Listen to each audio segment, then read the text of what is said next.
একজন সামান্য রাখাল হয়ে রাজকুমারী স্বয়ংবর সভায় আসার সাহস তুমি কোথায় পেলে? রাজকুমারী রাধাকে আমি ভালোবাসি, আর আমার সেই পবিত্র ভালোবাসাই আমাকে সাহসী করে তুলেছে মহারাজ। তোর এই চাবুক দিয়ে তুই আমায় যতই আঘাত করিস না কেন, এই রাখালের গায়ে এতটুকু আঘাত লাগবে না। চালা চাবুক। তোকে 3 দিন 3 রাত্রি সময় দেওয়া হলো। এই সময়ের মধ্যে তুই স্বইচ্ছায় বিষ পান করে মৃত্যুবরণ করবি, নইলে 3 দিনের মধ্যে প্রকাশ্যে তোকে ফাঁসি দেওয়া হবে। আমার একমাত্র কন্যা রাজকুমারী রাধার স্বয়ংবর উপলক্ষে এই লক্ষ্যভেদ পরীক্ষায় আপনারা একে একে সবাই ব্যর্থতার পরিচয় দিয়েছে। শুধু একজন রাজকুমার বাকি রয়েছেন। জানি না ইনি সফল কাম হবেন কিনা। এখন আমি তাকে আহ্বান জানাচ্ছি।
এই কোনো রাজকুমার নয়, এসে রাখালের বাচ্চা।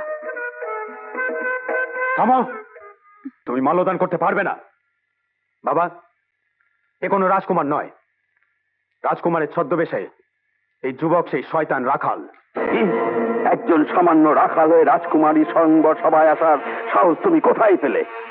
রাজকুমারী রাধাকে আমি ভালোবাসি, আর আমার সেই পবিত্র ভালোবাসাই আমাকে সাহসী করে তুলেছে মহারাজ। খামোশ বেয়াদব! রাজসভায় দাঁড়িয়ে রাজকন্যা সম্পর্কে এই কথা উচ্চারণ করা শাস্তি জানো? জানি মহারাজ, আপনি এই দেশের রাজা, দেশের সর্বোচ্চ ক্ষমতা আপনার হাতে। আপনি ইচ্ছে করলে আমার প্রাণদণ্ড দিতে পারেন, কিন্তু এই দেশের একজন প্রজা হিসেবে আমি জানতে চাই কি আমার অপরাধ। রাজকন্যাকে ভালোবাসার স্পর্ধা দেখিয়েছ, মাটিতে দাঁড়িয়ে আকাশের চাঁদ ধরতে চেয়েছ। না মহারাজ, মাটিতে দাঁড়িয়ে আকাশের চাঁদকে ধরা যায় না, কিন্তু আকাশের সেই চাঁদ যদি মাটিতে নেমে আসে তাহলে তাকে ধরা কি অপরাধ? আপনার রাজ্যে কাউকে ভালোবাসি কি অন্যায়?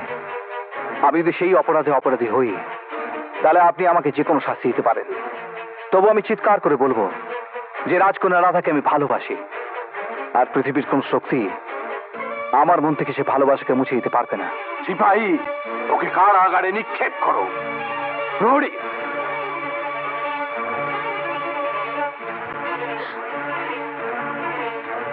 নিয়ে যাও একে। ওকে ছেড়ে দাও, ওকে ছেড়ে দাও,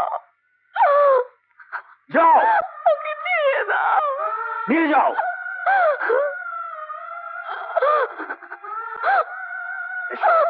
এসো। দাদা ভাই, দাদা ভাই, ওকে ছেড়ে দাও। তোমার দুটো পায়ে পড়ি দাদা, ওকে ছেড়ে দাও। ওর তো কোনো দোষ নেই।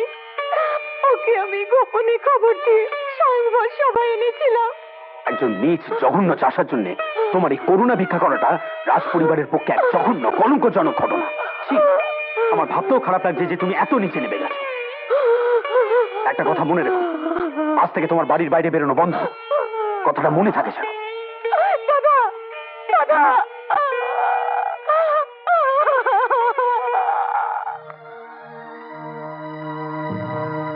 বেয়াদব রাখাল, আমি আর রাধা দুজনে দুজনকে ভালোবেসেছি। ভালোবাসা যদি অপরাধ হয় তাহলে আমরা দুজনেই অপরাধী, কাজে শুধু আমার শাস্তি হচ্ছে কেন? তোর মতো ছোট লোকের মুখে সব কথা মানায় না। একটা কথা মনে রাখিস, রাধা আমার বোন, এই রাজ্যের রাজকন্যা। তার নামের সঙ্গে মহারাজের আর রাজ পরিবারের মান সম্মান জড়িয়ে রয়েছে। রাধা একটা ভুল করেছে, আর সেই ভুলের মাসুল দিতে হচ্ছে এক গরিব রাখালকে। অদ্ভুত তোদের বিচার। যদি সৎ সাহস থাকে তো আমাকে মুক্ত করে দিয়ে দেখ। এক গরিব রাখালের শক্তি বেশি না তোদের রাজ রক্তের? হাত পা শিকল দিয়ে বেঁধে রেখেছি, তবুও তোর তেজ কমেনি। ঠিক আছে, আমিও দেখবো কত শক্তি আছে তোর। যতক্ষণ পর্যন্ত ক্ষমা না চাইবি ততক্ষণ পর্যন্ত চলতে থাকবে আমার চাবুক। হ্যাঁ,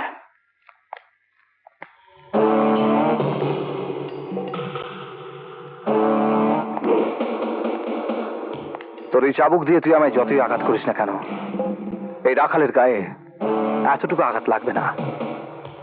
চালা চাবুক।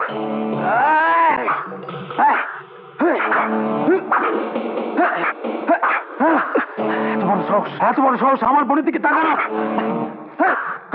চালা। বল বল, হাত তাকাবি। বল। কে রে, হাঁপিয়ে গেলে? হাঁপিয়ে গেছি। বল বল। তুই যাস না। না, আমাকে তোমরা যেতে দাও না, আমাকে যেতে দাও। রাজবাড়ির লোকেরা তোকে বন্দি করে রাখবে। অজয়কে বাঁচাতে গিয়ে তোর নিজের জীবন যে বিপন্ন করবি মা। আমার জীবন দিয়ে হলেও আমার বন্ধুকে আমার বাঁচাতেই হবে। তোমরা আমাকে যেতে দাও। যেতে যখন চাইছে ওকে আটকে রাখা যাবে না। মতি, তুমি মহারাজের হাতে পায়ে ধরে আমার চেয়ে অজয়ের শাস্তি মকুব করিয়ে আসবে। চল মতি, চল। এমনিতেই অনেক দেরি হয়ে গেছে। তা জানি ওরা বন্ধুর উপর কত জুলুম করেছে। চল মতি, আর দেরি করিস না। আমি চলো যাম।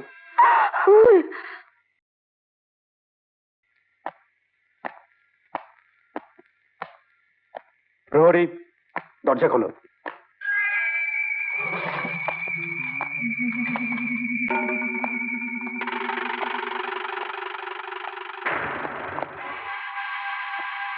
এতে বিষ আছে। তোকে 3 দিন 3 রাত্রি সময় দেওয়া হলো। এই সময়ের মধ্যে তুই স্বইচ্ছায় বিষ পান করে মৃত্যুবরণ করবি, নইলে 3 দিনের মধ্যে প্রকাশ্যে তোকে ফাঁসি দেওয়া হবে। মৃত্যুদণ্ডের 2টো পথই তোকে বলে দিলাম, এর যে কোনো একটা তোকে বেছে নিতে হবে, হয় ফাঁসি নইলে বিষ।